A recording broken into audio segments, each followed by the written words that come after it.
Hello guys, কি অবস্থা সবার? আজকে আলোচনা করব সুদৃঢ় মূল্য 174তম এপিসোডের নতুন একটি পর্ব। তো প্রিয় দর্শক, যারা এখন আমাদের চ্যানেলটি সাবস্ক্রাইব করেনি তারা অবশ্যই আমাদের চ্যানেলটি সাবস্ক্রাইব করে রাখবেন এরকম এক্সপ্লেন ভিডিও পেতে। তো গাইস, চলুন শুরু করা যাক। সো গাইস, এপিসোডের শুরুতে আমাদের দেখানো হয় যে মিষ্টি তো আসলে অন্ধ না, সে অন্ধহারার নাটক করছিল। তখন সে প্রিয়ার মানে আনুর একটি গ্লাসের পানিতে কিছু নেশাজাতীয় দ্রব্য মিশিয়ে দেয় যাতে আনু সেটাকে মাতলামি শুরু করে।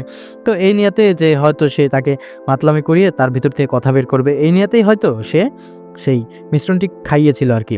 তখন তো মিশ্রি আনুকে নানান কথা বলতে থাকে এবং বলতে থাকে যে যে তুই যদি আজকে আসল আনুর নাম জানতি তাহলে তুই তো বলে দিতি, আসলে তুই আসল আনুর নাম জানিসই না। তখন তো দেখা যাচ্ছে যে প্রিয়া নেশার ঘরে ছিল, সে তো কিছুই বুঝতেছিল না।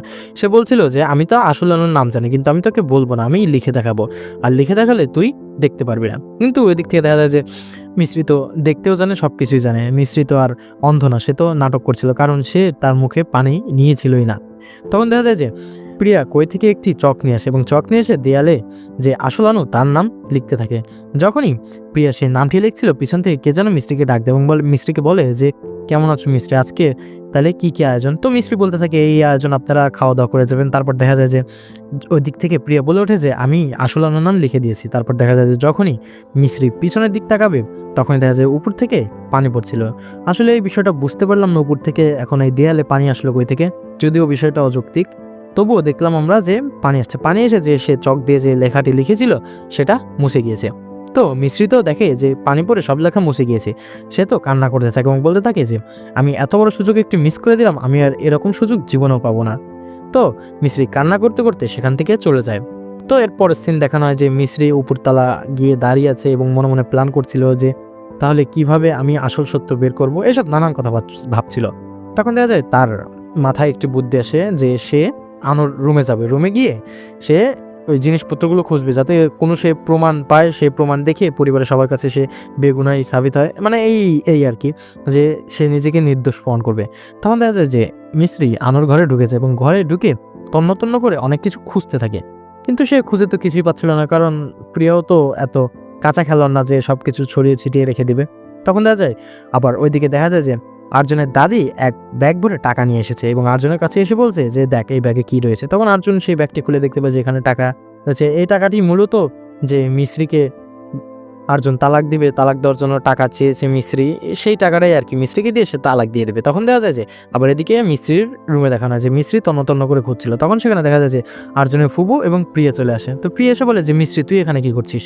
তখন তো মিস্ত্রি কি করবে কিছু ভেবে পাচ্ছিল না, তো ঘাবড়ে যায়। তখন সে নাটক করতে থাকে এবং বলতে থাকে যে আরে প্রিয়া, আমি তো আমার ঘরের জিনিসপত্র খুঁজে পাচ্ছি না, এটা কোথায় চলে এসেছি আমি?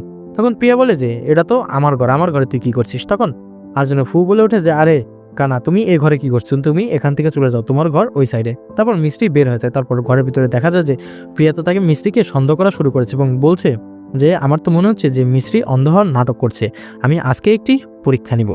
তো এর পরের দিনের সিন দেখানো হয় যে মিস্ত্রিকে কোথায় যেন নিয়ে যাচ্ছে আর্জুনের ফুবু। তখন আর্জুনের ফুবু বলে যে তোকে আমি মন্দিরে নিয়ে যাচ্ছি, মন্দিরে গিয়ে পুজো দেবো, তুই এই জায়গা দ্বারা আমি পুরোহিতকে ডেকে নিয়ে আসি। এটা বলে আর্জুনের ফুবু সেখান থেকে চলে যায়। তারপর দেখা যায় যে পরিবারের সকল লোক পিছনে চলে এসেছে। তখন দেখা যায় যে পরিবারের সকল লোকও প্রমাণ করবে যে ও আসলে অন্ধ কিনা। তখন ওই দিক থেকে দেখা যায় যে একটি বুলডোজার চালানো হয়েছে এবং বুলডোজারটি মিস্ত্রির গায়ের কাছে নিয়ে আসা হবে যাতে মিস্ত্রি ভয় পেয়ে সরে যায় এবং এটা প্রমাণ হয়ে যাবে যে মিস্ত্রি অন্ধ না। তখন দেখা যায় পরিবারের সবাই তো না বলছিল যে এরকম কাজ করা যাবে না, প্রিয়াকে সবাই না বলছিল।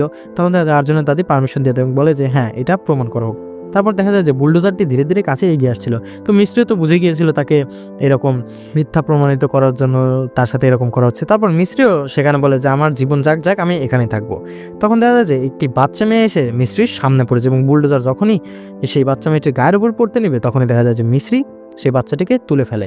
তো পরিবারের সবার লোক তো বুঝে যায় যে আসলে তো মিস্ত্রি অন্ধ না। এটা দেখতে দেখতে এপিসোড এখানেই শেষ হয়ে যায়।